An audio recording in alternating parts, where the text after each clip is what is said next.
ଆମ କାହାଣୀର ଶୀର୍ଷକ ହେଲେ ଦୁଇ ସାଙ୍ଗ ରଞ୍ଜନ ଏବଂ ସୁରେଶ। ଦୁଇ ଜଣ ପେଶାରେ ସାମ୍ବାଦିକ ଥିଲେ। ରଞ୍ଜନ ଆଉ ସୁରେଶ ଦୁଇ ଜଣ ଛୁଆବେଳର ସାଙ୍ଗ ଥିଲେ। ରଞ୍ଜନ ବାପାଙ୍କର ଗୋଟେ ଗ୍ରୋସରୀ ସପ୍ ଥିଲା ଏବଂ ତାଙ୍କର ଚଳିବାର କୌଣସି ଅସୁବିଧା ନଥିଲା। ଆଉ ସୁରେଶର ମା ହାଇସ୍କୁଲ ବେସରକାରୀ ବିଦ୍ୟାଳୟରେ ଇଂଲିଶ ଟିଚର ଥିଲେ ଏବଂ ତା ବାପା ମନ୍ଦିରର ପୂଜକ ଥିଲେ।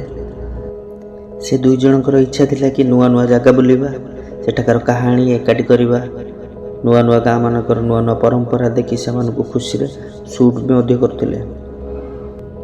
ଦିନେ ତାଙ୍କ କାନରେ ଖବର ମିଳିଲା, ଗୋଟେ ଗାଁ ଥିଲା, ସେଠାରେ ସବୁ ଆଶ୍ଚର୍ଯ୍ୟ ଘଟଣା ଘଟିବାର ଖବର ମିଳୁଥିଲା। ଖବର ଶୁଣି ଦୁଇ ଜଣ ସେ ଗାଁର ଆଡ୍ରେସ୍ ଖୋଜିବାକୁ ଲାଗିଲେ। କିଛି ଦିନ ପରେ ରଞ୍ଜନ ଆଉ ସୁରେଶ ସବୁ କିଛି ରେଡି କରି ବାହାରି ପଡ଼ିଲେ। ଆଡ୍ରେସ୍ ମିଳିଲା ପରେ ଦୁଇ ଜଣ ଯାକ ଏକାଠି ହୋଇ ବାହାରି ପଡ଼ିଲେ ସେ ଗାଁ ବୁଲିବା ପାଇଁ। ତାଙ୍କ ଘରଠାରୁ 10 ଘଣ୍ଟା ରାସ୍ତାର ଥିଲା ସେ ଜାଗା ଏବଂ ବସ୍ ସାହାଯ୍ୟରେ 10 ଘଣ୍ଟା ପରେ ସେ ଗାଁରେ ଯାଇ ପହଞ୍ଚିଗଲେ। ସେ ଗାଁର 500 ମିଟର ଦୂରରେ ଗାଁର ବସ୍ଷ୍ଟାଣ୍ଡ ଥିଲା। ଦୁଇ ଜଣ ଏକାଠି ହୋଇ ବସ୍ଷ୍ଟାଣ୍ଡରେ ପହଞ୍ଚିଗଲେ। ସେଠି ଗୋଟେ ଛୋଟ ଚା ଦୋକାନଟା ଥିଲା। ସେ ଚା ଦୋକାନରେ ଗୋଟେ ବୁଢ଼ା ଲୋକଟେ ଚା ବେପାର କରୁଥିଲା। ଦୁଇ ଜଣ ଏକାଠି ହୋଇ ଚା ପିଇବା ପାଇଁ ବସି ପଡ଼ିଲେ। ଚା ପିଇ ସେ ଚା ଦୋକାନୀକୁ ପଚାରିଲେ। ସୁରେଶ କହିଲା, ମଉସା, ଏ ଗାଁ ତ ଦେଖିବା ପାଇଁ ବହୁତ ସୁନ୍ଦର। କିନ୍ତୁ ଚାହା ଦୋକାନରେ ବସିଥିବା ବୁଢ଼ା ଲୋକଟି ତାଙ୍କ ଦୁଇ ଜଣଙ୍କୁ ବଡ଼ ବଡ଼ ଆଖିରେ ଦେଖୁଥିଲା।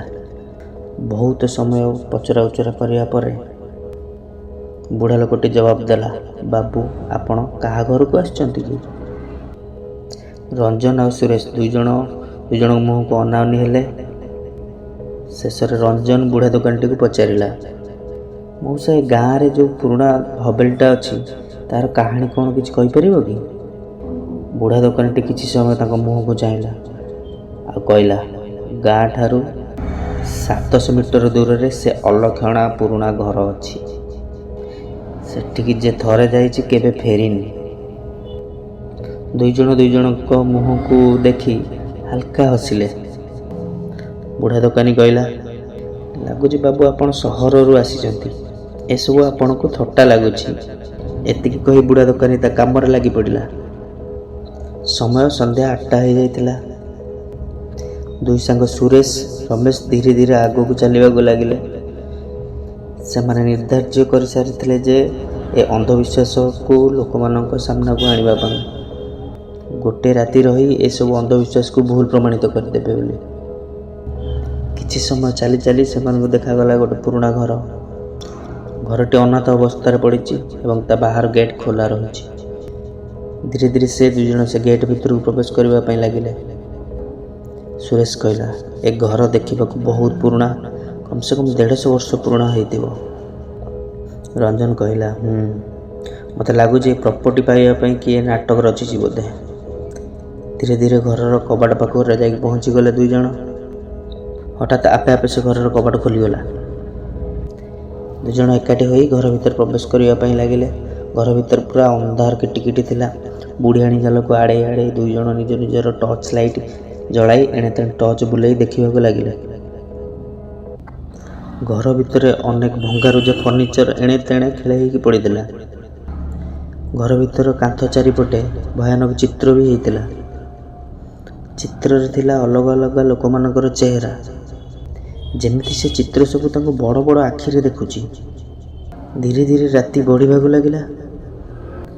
ରାତି ଯେତେ ବଢ଼ିବାକୁ ଲାଗିଲା ତାଙ୍କୁ ସେତେ ପ୍ରକାରର ଅଲଗା ଅଲଗା ସ୍ୱର ଶୁଣାଗଲା।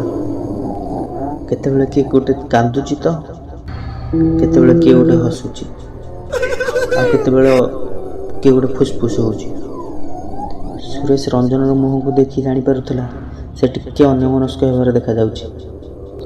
ସୁରେଶ ରଞ୍ଜନର କାନ୍ଧ ଉପରେ ହାତ ରଖିଦେଲା, କହିଲା, ଆରେ ଭାଇ, ଆମକୁ ଟିକେ ଡରାଇବା ପାଇଁ ଚେଷ୍ଟା କରୁଛି। କିନ୍ତୁ ରଞ୍ଜନକୁ କିଛି ଭଲ ଅନୁଭୂତି ହେଉନଥିଲା। ଟିକେ ଟିକେ ଭୟ ଲାଗୁଥିଲା। ଏମିତି ସେ ବିଶାଳ ଗ୍ରହ ଭିତରେ ଖୋଜୁ ଖୋଜୁକା ସମୟ 12ଟା ବାଜିଗଲା। ସମୟ 12ଟା ହେଲା ପରେ ହଠାତ୍ ଦୁଇ ଜଣଙ୍କୁ ଥଣ୍ଡା ଥଣ୍ଡା ଅନୁଭବ ହେଲା। ସେ ଘରଟିର କବାଟ ହଠାତ୍ ବନ୍ଦ ହୋଇଗଲା। ଦୁଇ ଜଣ ଧ୍ୟାନ ନ ଦେଇ ଆଗକୁ ବଢ଼ିବାକୁ ଲାଗିଲା। ତାପରେ ରଞ୍ଜନର ଟର୍ଚ୍ଚ ଲାଇଟ୍ ଖରାପ ହେଇଗଲା। ଟର୍ଚ୍ଚ ଲାଇଟ୍ ହାତରେ ପିଟି ପିଟି ରଞ୍ଜନ ସଜାଡ଼ିବାକୁ ଚେଷ୍ଟା କରୁଥିଲା। ହଠାତ୍ ତା ନଜର ଘରର ଗୋଟେ କୋଣରେ ପଡ଼ିଲା। ଦେଖିଲା ସେଠି ଗୋଟେ କଳା ଛାୟାଟିଏ ହେଇଛି। ସେ କଳା ଛାୟାଟି ଧୀରେ ଧୀରେ ତାଙ୍କ ପାଖକୁ ମାଡ଼ି ଆସୁଛି। ସେ ଭୟାନକ କଳା ଛାୟାଟିକୁ ଦେଖି ଦୁଇ ଜଣଙ୍କ ନଜର ଅଟକି ଯାଇଥିଲା। ସେ ଛାୟାଟି ଥିଲା ଗୋଟେ ବୁଢ଼ୀ ଲୋକଟିର। ସେ ବୁଢ଼ୀଟିର ଚେହେରା ଥିଲା ପୁରା ଭୟାନକ, ଆଉ ତା ହାତ ପୁରା ଲମ୍ବା, ହାତରେ ଥିବା ନଖ ବି ପୁରା ବଡ଼ ବଡ଼ ଥିଲା। ଏହା ଦେଖି ରଞ୍ଜନ ହଠାତ୍ ଦୌଡ଼ିବାକୁ ଲାଗିଲା। ଦୌଡ଼ି ଦୌଡ଼ି ଯାଇ ସେ ବନ୍ଦ ହୋଇଥିବା କବାଟଟିକୁ ଖୋଲିବା ପାଇଁ ଚେଷ୍ଟା କଲା। ତା ପଛରେ ସୁରେଶ ବି ଯାଇକି ବହୁତ ଚେଷ୍ଟା କଲା ସେ କବାଟଟିକୁ ଖୋଲିବା ପାଇଁ, କିନ୍ତୁ ସେ କବାଟ ଖୋଲିବାକୁ ନାଁ ଧରୁନଥିଲା। ସେ ଛାୟା ରୂପକ ବୁଢ଼ୀ ତାଙ୍କ ପାଖକୁ ଧୀରେ ଧୀରେ ମାଡ଼ି ଆସୁଥିଲା।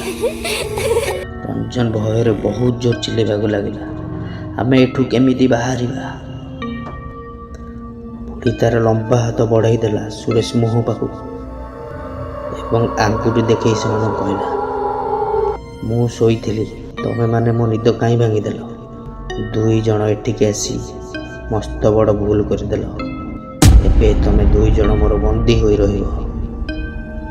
ସୁରେଶ ଆଉ ରଞ୍ଜନ ଦୁଇ ଜଣ ବହୁତ ଜୋର ଚିଲେଇବାକୁ ଲାଗିଲେ, କିନ୍ତୁ ତାଙ୍କ କଥା ଶୁଣିବାକୁ କେହି ବି ନଥିଲେ। ଧୀରେ ଧୀରେ ବୁଢ଼ୀ ଆସି ତାଙ୍କ ଦୁଇ ଜଣଙ୍କର ମୁହଁ ସାମ୍ନାରେ ମୁହଁ ରଖିଦେଲା। ସେ ଦୁଇ ଜଣ ନିଜ ଆଖି ମୁହଁ ବନ୍ଦ କରି ବହୁତ ଜୋର ଚିଲେଇବାକୁ ଲାଗିଲେ। କିଛି ସମୟ ପରେ ଦେଖିଲେ ସାଙ୍ଗେ ସାଙ୍ଗେ ସବୁକିଛି ଶାନ୍ତ ପଡ଼ିଗଲା। ଆଖି ଖୋଲି ଦେଖିଲେ ଦୁଇ ଜଣ ଅନ୍ୟ ଛୋଟ ଅନ୍ଧାର ଘର ଭିତରେ ଥିଲେ। ସେ ଘରର କେବଳ ଗୋଟେ ଛୋଟ କବାଟଟେ ଥିଲା। ଦୁଇ ଜଣ ଏକାଠି ହୋଇ ସେ କବାଟ ପାଖକୁ ଯାଇ କବାଟ ଖୋଲିଲେ। ଦେଖିଲା ବେଳକୁ ଗୋଟେ ଅଜବ ଧରଣର ଦୁନିଆ ଭିତରେ ପହଞ୍ଚିଗଲେ।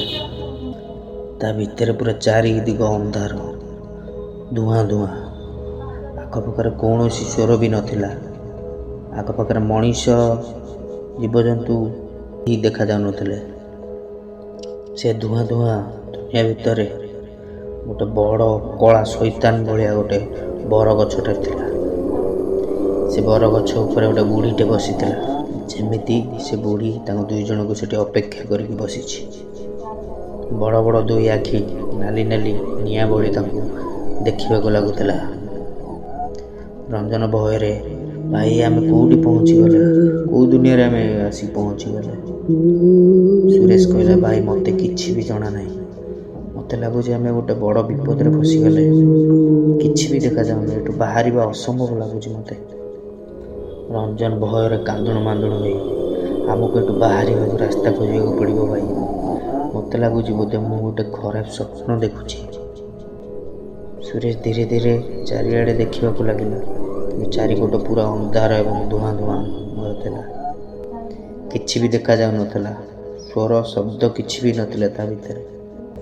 ଯେମିତି ଟିକେ ସେମାନେ ଆଗକୁ ବଢ଼ିବାକୁ ଲାଗିଲେ ତାଙ୍କ ପାଦ ଭାରି ଭାରି ହେବାକୁ ଲାଗିଲା। ଲାଗୁଥିଲା ଯେମିତି କିଛି ଅଦୃଶ୍ୟ ଶକ୍ତି ତାକୁ ପଛକୁ ଟାଣୁଛି। ଧୀରେ ଧୀରେ ଆଗକୁ ବଢ଼ିବାକୁ ଲାଗିଲେ। ତାଙ୍କ ସାମ୍ନାରେ ଗୋଟେ ଛୋଟ ଗୁମ୍ଫା ଟାଇପର ରାସ୍ତାଟେ ଖୋଲିଗଲା। ରାସ୍ତାଟି ଥିଲା ପୁରା ଧୂଆଁ ଧୂଆଁ ଅନ୍ଧାରିଆ, କିଛି ବି ଦେଖାଯାଉନଥିଲା। ସେ ରାସ୍ତା ଦେଖି ରଞ୍ଜନ ସୁରେଶ ମୁହଁକୁ ଦେଖି ଦୌଡ଼ିବାକୁ ଲାଗିଲା। କିଛି ବାଟ ଦୌଡ଼ିଗଲା ପରେ ତାକୁ ଶବ୍ଦ ଶୁଣିବାକୁ ଲାଗିଲା, ଯେମିତି କିଛି ଲୋକ ଫୁସଫୁସ ହେଉଛନ୍ତି, ତାଙ୍କୁ କିଛି କହିବାକୁ ଜଣାଇବାକୁ ଚାହୁଁଛନ୍ତି। ସେ ଶବ୍ଦ ଥିଲା ବହୁତ ଭୟଙ୍କର, ଯେମିତି କିଛି ଲୋକ ତାଙ୍କୁ କିଛି କହିବା ପାଇଁ ଚାହୁଁଛନ୍ତି। ସେ ଫୁସଫୁସ ଶବ୍ଦର ଅର୍ଥ ବି କିଛି ବୁଝି ହେଉନଥିଲା। ଦୁଇ ଜଣ ଧୀରେ ଧୀରେ ଶୁଣିବା ପାଇଁ ଚେଷ୍ଟା କଲେ।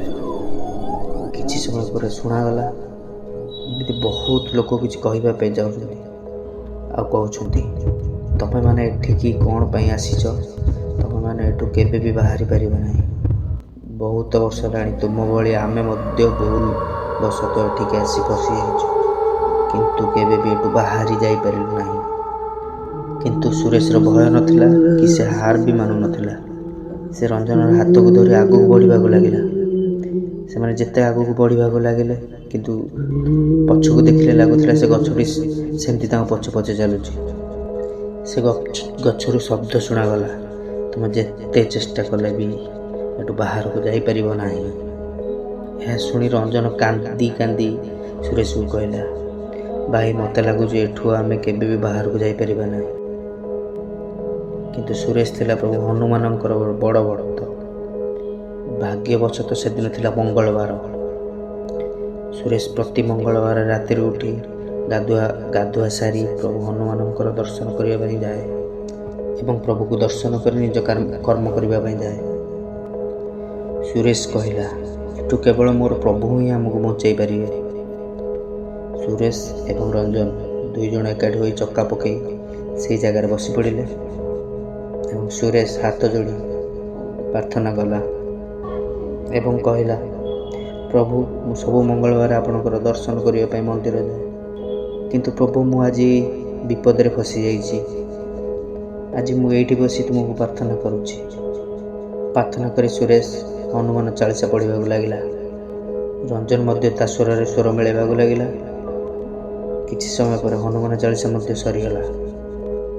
ସେ ଦୁଇ ଜଣ ଆଖି ବନ୍ଦ କରି ସେମିତି ପ୍ରଭୁଙ୍କୁ ମନେ ମନେ ପ୍ରାର୍ଥନା ମଧ୍ୟ କରୁଥିଲେ।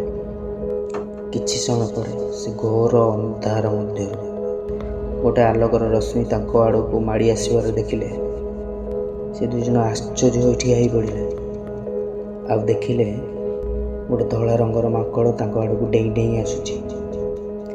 ମାଙ୍କଡ଼ଟି ଆସି କିଛି ସମୟ ତାଙ୍କ ସାମ୍ନାରେ ଠିଆ ହେଲା ଏବଂ ପୁଣି ଦୌଡ଼ିବାକୁ ଲାଗିଲା। ସୁରେଶ ଆଉ ରଞ୍ଜନ କିଛି ଚିନ୍ତା ନ କରି ସେ ମାଙ୍କଡ଼ ପଛରେ ଦୌଡ଼ିବାକୁ ଲାଗିଲେ। ଦୌଡ଼ିବା ସମୟରେ ତାଙ୍କୁ ଲାଗୁଥିଲା କିଏ ଜଣେ ତାଙ୍କ ପଛପଟୁ ତାଙ୍କୁ ଧରିବା ପାଇଁ ଚେଷ୍ଟା କରୁଛି, କିନ୍ତୁ ଦୁଇ ଜଣଙ୍କର ଧ୍ୟାନ ଥିଲା ସେ ମାଙ୍କଡ଼ ଉପରେ। ସେ ମାଙ୍କଡ଼ ପଛରେ ଦୌଡ଼ି ଦୌଡ଼ି ଦୌଡ଼ି ଦୌଡ଼ି ଦୁଇ ଜଣ ହାଲିଆ ହୋଇ ବସି ପଡ଼ିଲେ ଗୋଟେ ଜାଗାରେ। ଦେଖିଲେ ସେ ମାଙ୍କଡ଼ଟି ଦୌଡ଼ି ଦୌଡ଼ି ଯାଇକି ଗୋଟେ ବରଗଛ ଭିତରେ ବସିଗଲା। ସେମାନେ ମଧ୍ୟ ଯାଇକି ସେ ବରଗଛ ମୂଳରେ ପହଞ୍ଚିଗଲେ। ଦେଖିଲେ ସେ ମାଙ୍କଡ଼ଟି ଅଦୃଶ୍ୟ ହୋଇଯାଇଛି ଆଉ ଦେଖା ହିଁ ଯାଉନାହିଁ।